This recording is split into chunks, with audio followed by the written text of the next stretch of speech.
Ça roucoule. J'ai dit à Johan, si j'en chope un, les petits pois vont rissoler avec le pigeon.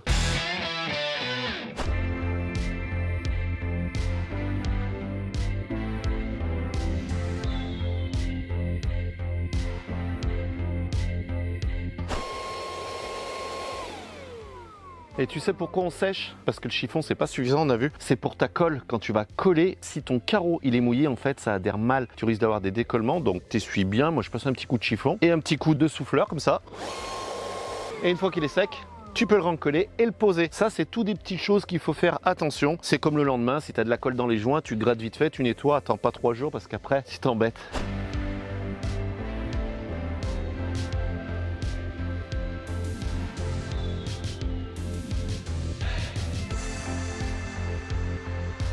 Bon, juste la petite pluie de passage pour nous montrer que le travertin, même brillant, il est magnifique. Mais en tout cas, la pluie, elle nous embête. Ça, c'est le truc contraignant parce qu'on n'a pas eu de flotte depuis 1 semaine et demie là. On était bien, on s'est dit, ça passe et tout, nickel. Et puis là, il pleut. Tu vois, d'ailleurs, je crois que c'est en train de repartir. Bon, en tout cas, on s'est pris une bonne pluie. Voilà, c'est fait. Donc, ça nous a arrêté la pause. Ce qu'il faut, c'est que quand ça a pris la pluie comme ça, au niveau de ton support, de ta natte et de ta colle à carrelage, t'arrêtes. Et c'est pas la peine d'essayer d'éponger, machin. Ou alors, sauf si t'as des gros souffleurs et que t'es sûr que derrière il va faire beau. Mais alors là, franchement, c'est pas bon pour aujourd'hui. Donc là, ce qu'on fait, nous, on fait des coupes à sec quand c'est comme ça. Tu vois, on prépare les coupes à sec le long de la piscine. En plus, on est en train de se raccorder.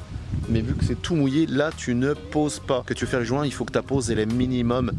Allez, 48 heures. Normalement, c'est 72. Ils disent 3 jours, 48 heures. S'il a fait super beau toute la semaine et tout, il n'y a pas de problème. Par contre, si ça a pris une pluie, mais que le lendemain, il fait super soleil, ne fais pas tes joints. Parce que quand tu vas passer ton joint, tu sais, ça va faire des bulles d'eau qui vont remonter. Ça, c'est le petit conseil, mais que je vais t'expliquer au moment où on va faire les joints. Ah, t'écoutes le bruit, c'est le bruit qui fait que ça colle en fait. Quand ça fait spoum, tu écrases bien, t'as vu comme ça là? De façon que les sillons se rejoignent. Et chasser l'air surtout, Eric. Gainage en plus. Gainage de bon matin. Vrai, on est toujours en train de gainer. De bon matin, ça c'est beau. Attention, le gainage ne marche pas forcément. La preuve. Regarde ça un petit peu.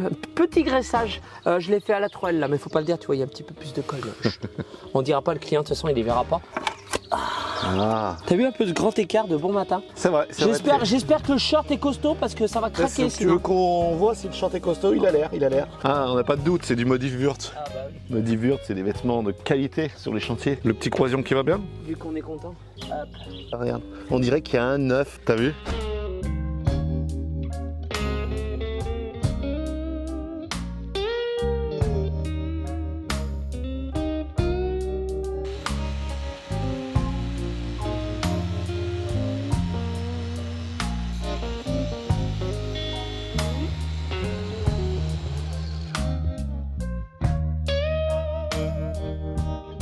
Attention, on arrive sur la partie la plus stressante du chantier. C'est-à-dire qu'on a posé tout le tour, tu vois, avec Jojo. Là, il s'est posé tout le tour et on doit se raccorder ici. Là, tu vois, on va faire la coupe ici. On va faire la grande coupe, la petite coupe. On va voir comment on se raccorde. Mais comme on vous l'a expliqué, on avait fait tout plein de petits repères pour pas se tordre. Et ça, c'est vraiment le conseil qu'on vous donne, c'est de faire des repères et surtout de prendre du recul tous les 1 mètre, 1 mètre 50. Revérifier toujours. Vaut mieux vérifier 3 fois plutôt qu'une. Et la 4e fois, c'est celle où on pose. Et si on s'est planté qu'il y a 1 cm de trou, et ben on fera une coupe.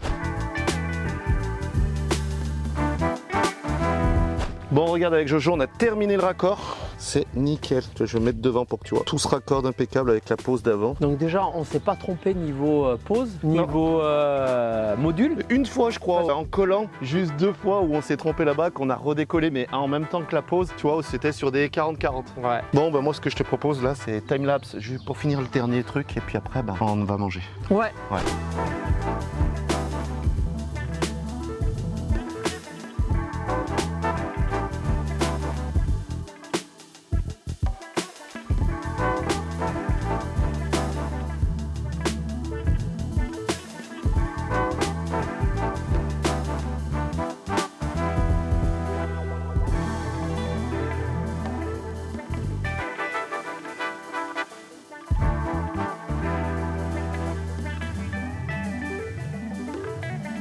Regarde, je parle doucement parce que j'ai pas les mots, tellement c'est joli. Il nous reste plus que 2 mètres carrés.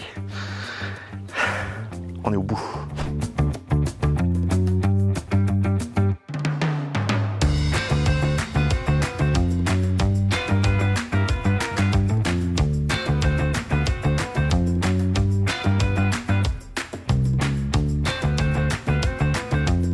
eh ben, le dernier carreau est posé. Jojo, est-ce que tu es content? Je suis ravi. Pour l'instant, sans les joints, c'est magnifique. Regarde ça, mais regarde toute cette magnifique pierre. Non, franchement, je suis émoustoufflé bien. Oh là, c'est... Il est haut le niveau là. Ouais, le niveau il est super haut. Mais c'est là, le soleil qui te fait un nouveau bécheral ou je vais c'est... me baigner et tout, j'ai chaud là. Parce que ça te fait une terrasse, mais de malade. De malade. Moi, mentalement, j'étais pas prêt à voir une merveille pareille. Hein. Avec les barrières et tout, ça, je pense que ça va... Non, puis le raccord, ça va être joli. Le raccord qu'on a fait sur du 4 formats, faut savoir quand même, et moi je préfère le dire, c'est pas le plus simple à poser. Non. Si jamais, voilà, pour ceux qui veulent se lancer là-dedans, c'est magnifique fini, mais il y a quand même, attention, du professionnalisme, oui, on a le droit de le dire, où il faut prendre le temps et de vérifier, quand tu as une piscine en plein milieu, de vérifier en face en fait, si tu te décales pas, et sur la longueur aussi, si tu te décales pas par rapport en face. Faut que les joints soient parallèles. Non, puis même là, franchement, le raccord, on est quand même entier devant la piscine, alors que normalement on devait avoir une coupe d'1 centimètre. Ça, si on le dit à personne, personne ne le voit. On est le week-end, Joanne, on est vendredi. On est vendredi, ouais. Je me change là, toi aussi tu vas te changer parce que je pense qu'on doit pas sentir très bon. Ouais. Et puis on recommence. Et puis on redémarre, mais là on sera lundi. Ouais. Et ben c'est maintenant lundi. C'est maintenant? C'est maintenant. Ça passe vite les week-ends. J'ai pas eu passer le week-end. Et pourtant t'as couru. Hein. Et pourtant j'ai mal aux jambes aujourd'hui, je comprends pas. Je comprends pas. Jojo il a fait le Chamal Trail, combien t'as fait? 30 km avec 1200 de dénivelé. Oh là là là, et moi avec mes 20 petits kilomètres de vélo. Je voulais te soutenir. C'est très très bien. Je voulais te soutenir. J'ai pensé à toi le matin, j'ai dit le pauvre il va se casser les jambes. Déjà t'as pris le vélo, c'était déjà très bien. J'ai mal au cul. J'étais en face là-bas, sur la montagne en face là-bas. T'as mal au cul? Je t'ai subi, j'ai regardé, c'était très bien. Quand je marche, quand je monte j'ai mal, et quand je descends j'ai mal aussi. T'as mal aux ischios? Non, ici. Ah, aux jambes. Ouais, c'est contracté. Bon bah qu'est-ce qu'on fait maintenant? Les joints. Eh ben ça caille déjà, je mets pas la casquette parce qu'il fait pas chaud. Et qu'est-ce qu'on fait avant de faire les joints, Joanne? Aspiration, grattage, piquage, nettoyage. Bah c'est parti. Voilà.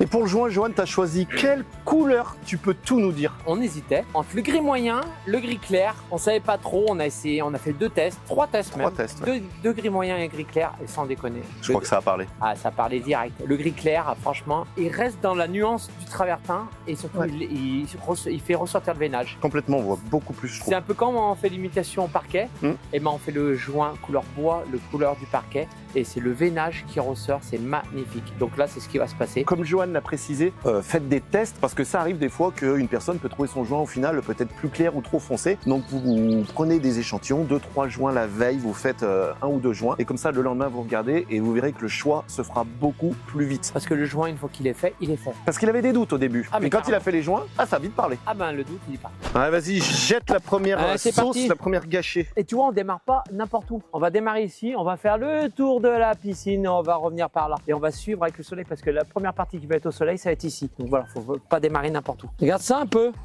Oh, il est magnifique. Ah, encore une. Il va être magnifique. Oh là là, la couleur déjà y est. C'est fini, voilà. Alors, la différence avec le carrelage, c'est que là, faut passer de partout. Tu passes partout là, ouais. Ah ouais. Parce qu'en passant partout, ça va venir boucher, tu vois. Tous les... Tiens, il y a une petite herbe là. Faut la sortir, celle-là, tu ne le mets pas dans les joints. Les petits trous en fait. Alors même si il n'y a pas de trou traversant, hein. C'est du premier choix. Donc en fait, il n'y a aucun trou qui traverse. Mais ça va venir boucher vraiment la porosité du travertin. Tu vois, là, il y a des trous là, il y a un petit trou là. Tu vois, lui, il y a plein de petits trous. Donc en fait, voilà, ça va venir boucher, ce qui fait que ton travertin sera un petit peu plus étanche. Même si là, on parle pas d'étanchéité. Et le joint est hydrofuge. Hein.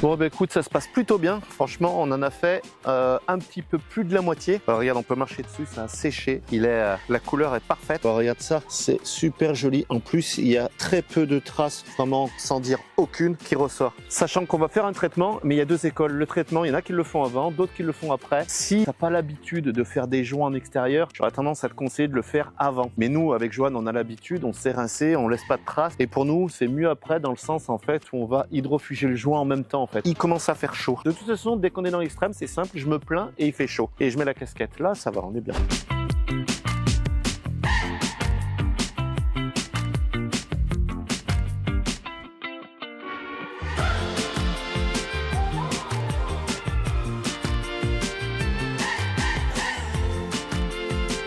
Bon, regarde, là on vient de terminer de nettoyer la dernière passe qu'on a fait. Il nous reste cette partie-là, cette partie-là. Là, on commence à être au soleil, tu vois. Et c'est là où on va être sérieux et parler sérieusement en tant que professionnel. On va arrêter aujourd'hui, tu vois. Il est 11h22. On va basculer sur de la découpe. Il nous reste encore des petites finitions. Parce que là, si tu veux, on pourrait le passer au soleil. Mais on a vu que ça tirait beaucoup plus vite et tu as un gros risque.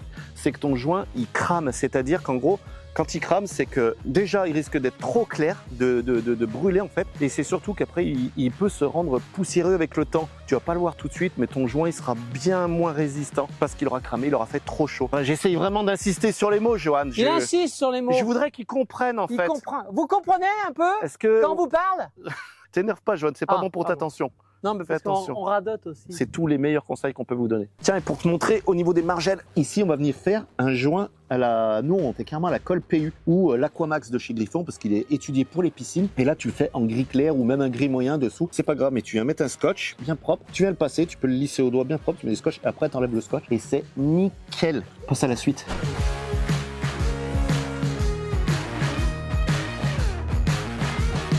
Tiens, regarde aussi, petit conseil, petite précision, tu vois, quand terminer le joint alors qu'à côté c'est pas fini, tu t'arrêtes toujours à un angle, t'arrêtes pas en plein milieu du joint, tu vois, tu vas pas me faire un joint jusque là et arrêter, tu viens gratter jusqu'aux angles en fait des joints, tu vas toujours sur un joint entier. Comme ça, quand tu fais une reprise, ça se voit pas. Eh ben, chez Cupastone, ils l'ont en 3 cm, mais ils l'ont en 12 mm. On va venir le couper de la largeur, et ce qui fait que, regarde, vu qu'il fait 12 mm, on va mettre la coupe dedans. Là, tu auras une petite marche ici, tu vas pas, et ça va venir couler là-dedans. Et là, après, ça va prendre tous les trous. Alors, il y a une petite pente naturelle de terrain qui va quand même là-bas, mais sinon, ça prend tous les trous. Tous les trous. Et derrière, il y a un gros drain. C'est ce que j'ai expliqué, ouais. Des gadins comme ça. C'est une petite idée. Si tu as un mur ou le long d'une maison, tu te tiens à 10-15 cm, ou peut-être moins. Là, en fait, on a fait en fonction d'être entier. On tombait comme ça entier, on serait arrivé à 5 cm, on aurait fait une coupe de 5 cm, c'était pareil. Mais voilà, ça tombait pile entier ici.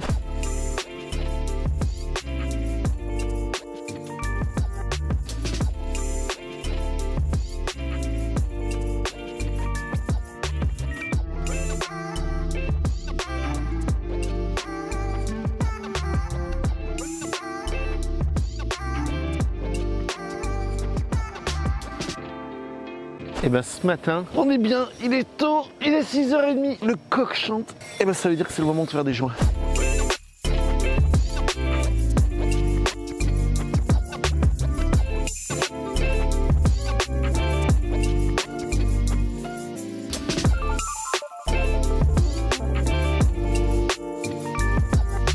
Bon et bien voilà, c'est terminé pour les joints. Donc là, on repassera un petit coup d'eau tout à l'heure, pareil, on va laisser sécher.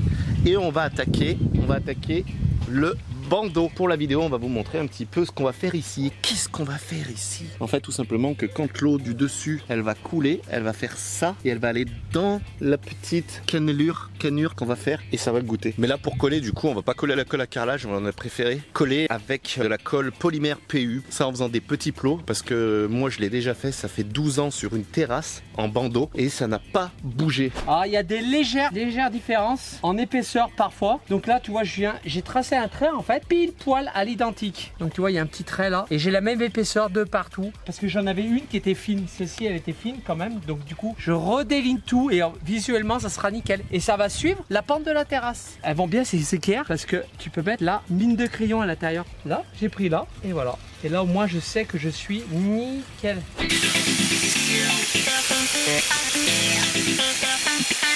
Qu'est-ce que tu traces bien, Johan? T'as vu ça un peu? Johan a terminé de tracer, du coup, meuleuse. Mais avant tout, EPI. On nous parle souvent de gants. Et les gants, c'est vrai qu'il faut les mettre. Mais c'est comme avec la menuiserie. Les gants, il faut faire attention. Si tu as un disque qui est avec des dents pour le bois, si tu as les gants, ça va te choper le gant. Et ça, c'est hyper dangereux. Tous les menuisiers vont te le dire, c'est hyper dangereux. Il faut savoir que le disque diamant, si la meuleuse venait à tomber sur la main et tout, ça va pas te trancher la main. Alors attention, fais-le pas. Mais c'est surtout que ça va te brûler. Je sais pas si tu t'es déjà coupé, Johan. Si. Ça brûle. Par contre, si tu prends la meuleuse et que tu y vas et que tu insistes, oui, tu couperas ton doigt. Mais voilà, moi, je mets pas les gants là pour faire ça parce que vu que j'ai besoin de la meuleuse et tout, j'aurais trop peur que ça me chope un peu le gant et j'ai pas envie de perdre un doigt, sachant que là, si vraiment je venais à frotter, mon doigt, je le perdrais pas. Je démarre là? Ouais. Ah c'est parti.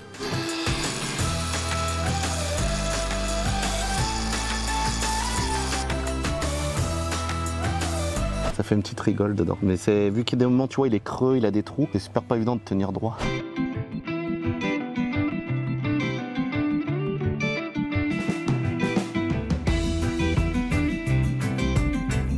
Mais tu sais, le travertin, vu que c'est légèrement poussiéreux, moi je prends une éponge, mais je les sors, regarde, à mort, tu vois. Tu viens juste, regarde, tu frottes pas à la mouillée, en fait, tu sais, tu fais juste ça, regarde, tac, tu vois, ça la modifie. Et regarde, avec le vent, derrière c'est sec, tu fais juste ça légèrement sur ta dalle. Et pareil sur ton support, si tu l'as poncé un petit peu, tu vois, juste histoire d'enlever la poussière. On l'a soufflé déjà. Là, c'est exemple de toute poussière. Tu vois, là, on va la coller avec une colle polymère, tout simplement. Regarde, hop, on fait des plots d'1 centimètre. Ils sont peut-être un peu plus de 1 là. Pour être sûr, déjà, je fais un quadrillage. Ça fait un gros centimètre là. Hein. Regarde, je fais un quadrillage, Johan. Regarde bien, je te montre un truc. Le tac. Attends, prends le cadre. Faut cadrer quand même. Mais j'ai cadré là.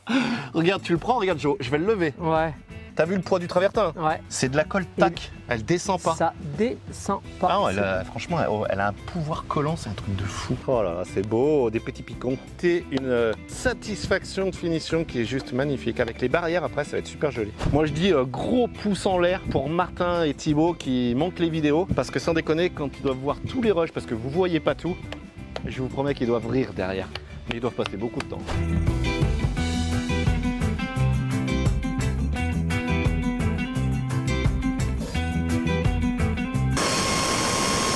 Et ben disons, ça dérido. Sans appuyer déjà, tout est collé. C'est bon? Allez. Allez, sans déconner, man. C'est nickel. Franchement, on va descendre un peu la règle d'ici là. Elle est légèrement. Là, il est un tout petit peu haut là, tu vois. Franchement, c'est nickel. Et regarde un petit peu l'histoire. Donc, quand on parlait tout à l'heure, je sais pas si tu vois, l'eau, si elle arrive à passer derrière, elle va ruisseler entre les plots. Et en bas, bien sûr, on ne va pas jointer. Donc, l'eau, elle va ruisseler jusqu'en bas. Il y a un gros souci, Eric. De quoi? Qu'est-ce qu'il y a encore, Johan? Ces 5 carreaux, c'est les 5 derniers. Non, si. Mais non. Et si. Arrête avec tes blagues. Si, parce que c'était dans les paquets en pose multiformat, en 20-20. En 20-20, il y a du 20-40, du 40-40 et du 60-40. Et il me reste plus que 5 40-40. Mais t'as fait comment? Je me suis planté dans la pause. L'erreur, c'est que le caniveau là-bas, on l'a carrelé. Ouais. Et à la base, je t'ai dit quoi? Tu voulais le faire en caillou? À la base, je voulais le mettre en caillou. J'ai dit, on va le mettre en caillou, comme ça l'eau va passer par les cailloux et va drainer naturellement et passer par les évacuations. Attends, il y a une agence pas loin, à Jonas, vers Lyon. J'appelle le commercial, je vais voir déjà s'il a du multiformat en silver comme ça. Et en 12 mm. Je l'appelle, je te dis encore. Allez, ok, pas de soucis. Bon, bah voilà. J'ai appelé le commercial, heureusement, c'est en stock. Il lui reste 10 paquets. 10? 10 paquets, donc je les ai mis de côté. Du moins, je lui ai dit de les mettre de côté. Moi, tu sais quoi, j'ai envie de te dire que c'est pas une erreur au final. Eh ben, tu sais quoi, je le colle pas celui-là. Et on va l'emmener avec nous pour regarder si c'est le même. C'est parti. On vient d'arriver chez Cupastone à Genain. C'est là qu'on vient récupérer les quelques manques de Johan. 40-40. Le 40-40. 40-40 pour finir de... Voilà, je me suis planté. Ah, c'est pas grave, tu voilà. sais. En fait, tu l'as fait exprès. En fait, c'est pas très bien. Non, il s'est planté, il l'a fait exprès. Parce qu'il aime tellement le travertin, tu sais quoi, qu'il voulait venir ici pour voir un petit peu toutes les merveilles qu'il y avait. Et d'ailleurs, ça m'a donné des idées. À la base, je voulais faire ça chez moi. Bon, c'était quoi là, ça imaginons que c'est le travertin qu'on est en train de poser. Et le long du mur, ah, d'accord, j'ai pas compris. je voulais faire un caniveau comme ça, en caillou, où l'eau venait. Mais voilà, avec les feuilles, avec les herbes, avec ça allait s'emmagasiner d'herbes et autres. Donc j'ai préféré, vu que j'ai adoré, mettre du travertin de 12 mm. Mais à la base, je voulais faire ça. Il adore le travertin. Et là, regarde, Johan, tu sais ce que c'est ça? Non. Regarde, on l'avait vu à Paysalia. Ils ont inventé un pavé drainant fait à base de coquilles d'huîtres. Et du coup, ces pavés, on les a vus à Paysalia. Ils les avaient mis dans une petite vitrine où il y avait de l'eau qui coulait dessus. Et ça, c'est bien. Franchement, je trouve que c'est bon pour la planète que de faire des goudrons partout, tout le temps, fermer les supports. Là, tu es sur un pavé qui était fait à base de coquilles d'huîtres et surtout qui est drainant. C'est-à-dire que quand il va pleuvoir, ça arrive à traverser et ça repart à l'état naturel, la flotte. Donc ça redescend dans la terre, on va dire. Bon, en tout cas, franchement, j'ai l'impression qu'on nage dans le bonheur. Là. Dans la pierre naturelle. Beau, ils ont vraiment... Quand tu vois toutes ces nuances, que ce soit le travertin, la pierre de Condrieu, la pierre d'Égypte, le schiste et tout. L'Alhambra, je crois que c'était. Ouais, il y a vraiment, je sais pas si on peut dire terre à terre, nature, si, intemporel. C'est... En fait, ce produit, il est que roscillé, c'est tout. Il n'est pas travaillé, il est que roscillé. Bon, ben, on fait ça et puis on retourne vite, vite chez moi parce que ils annoncent beau. Bon, allez, Jojo. T'as vu le petit parapluie qu'il a? Il est beau, il est tout en couleur, Johan. Tout à fait. Ouais, comme ton travertin.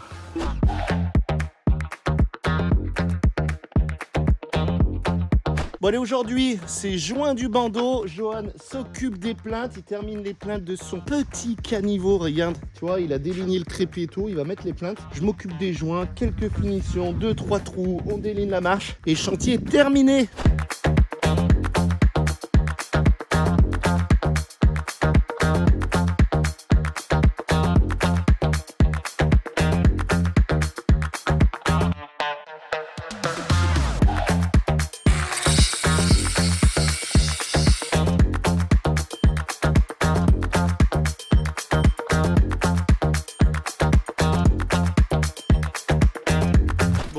percé la barrière du Jojo. Là on déconne pas là. Là tu vois, j'ai percé à 12 dans le travertin. Tire-fond de 8 par cent.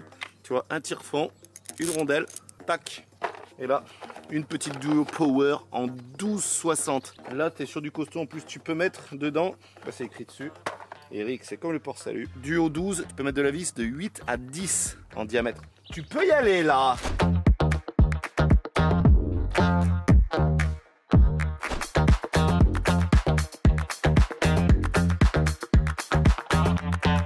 T'es où, Jo? Je suis en train de nettoyer là. Ah, t'es en train de nettoyer. T'as fait le cochon avec les joints, tu m'en as mis de partout. Désolé, c'est tombé par terre. Bah, tu sais quoi? Regarde, je t'amène quelque chose.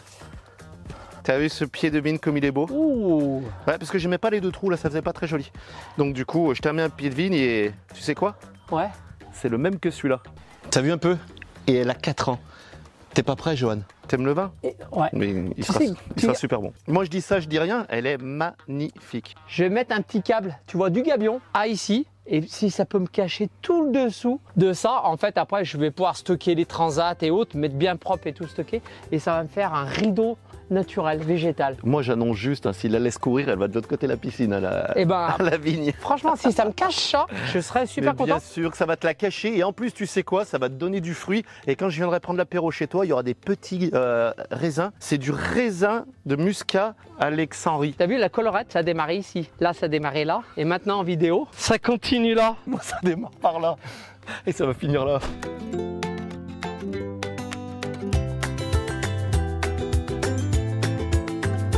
Ça fait 2 ans qu'elle est dans le pot. T'imagines qu'on l'aurait plantée avant, elle ferait déjà 1,50 m. T'as regardé les racines qui commencent à sortir. Bon, j'aurais pas fait comme ça, mais j'y connais rien.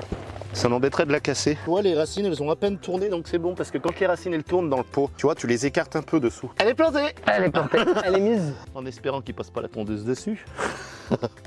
Vu que c'est pas la saison pour les planter, vaut mieux la nourrir. Par contre, il a gardé son tanin encore. Hein. Bon, tu vas me dire, oui, je savais pas. Avant de brûler des petites bûches de chêne, il faut que le tanin soit lavé par la pluie, en fait. Voilà.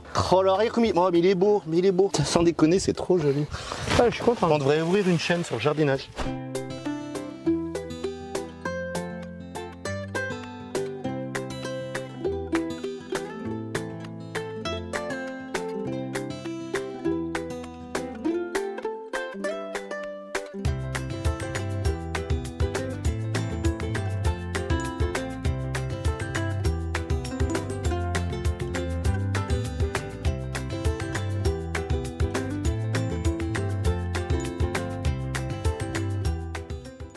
Bon allez, 8 jours après, on revient chez Jojo.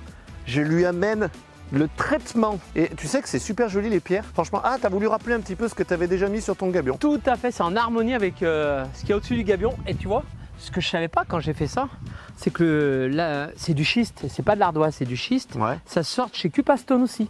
D'accord. Donc pourquoi tu fais ça, Johan?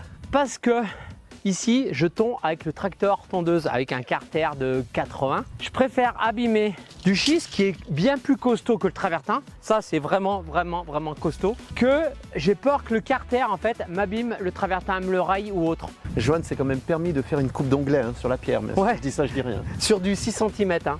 Donc du coup aujourd'hui on va faire, je t'ai amené donc l'hydrofuge, oléofuge anti-tache de chez Cupastone, puisque du coup c'est leur pierre, donc on passe leurs produits. Parce que faut savoir que le travertin, il faut pas passer le Karcher, c'est interdit. Tu vas le nettoyer, ça va être super propre. Alors franchement, après le coup de Karcher, ça va être nickel, mais le problème, tu vas le creuser, tu vas enlever du joint, tu vas enlever... ça va le rendre poreux. Ça va le rendre poreux. Quoi. Et l'année d'après, il y aura 2 fois plus de salissure. Ouais. Donc du coup, on vous conseille la monobrosse. Eh ben écoute, Johan, c'est parti. Ouais. Tiens, regarde, tu vois, c'est le Cupa Protec Made in France. Cupa Protec protège les matériaux poreux en empêchant l'eau, les salissures grasses et les taches de pénétrer. Donc ce qu'il faut savoir, c'est que le produit, c'est 24 heures de séchage et pour que ce soit optimal, c'est 7 jours. Mais voilà, 24 heures après, ça craint plus rien.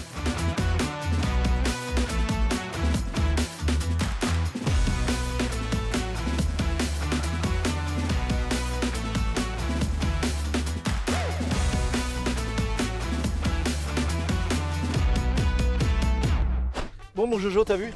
Franchement, c'est pas nickel. C'est fini, c'est propre, c'est nettoyé, c'est hydrofugé. Il n'y a plus qu'à. Je trouve vraiment que, regarde, ça va faire ressortir les petits, décors.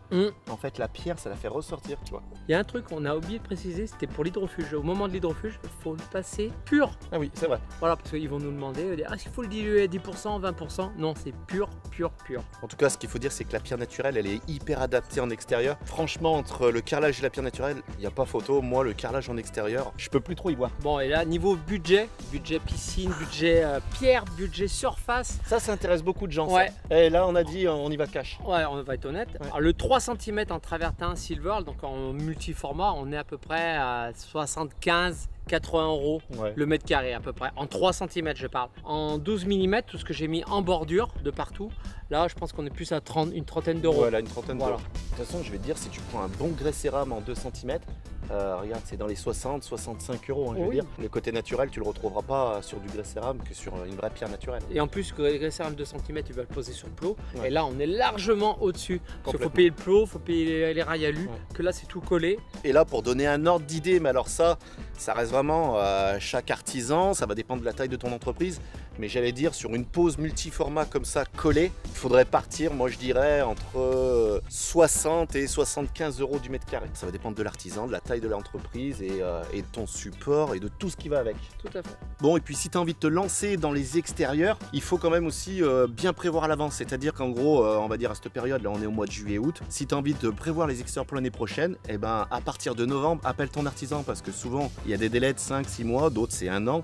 Mais voilà, au mois de novembre, comme ça te laisse le temps d'aller voir la pierre, de choisir un petit peu tout ça, si tu veux faire ta terrasse au mois de mai-juin. En sachant que quand tu fabriques la piscine, tu fais les dalles et tout, nous étant poseurs, on va pas poser la première année du béton en fait, de la plage piscine. On va laisser un hiver, un été, de façon que le terrain travaille un petit peu. Si la dalle va fendre, elle va fendre tranquillement et nous on va faire des traitements pour.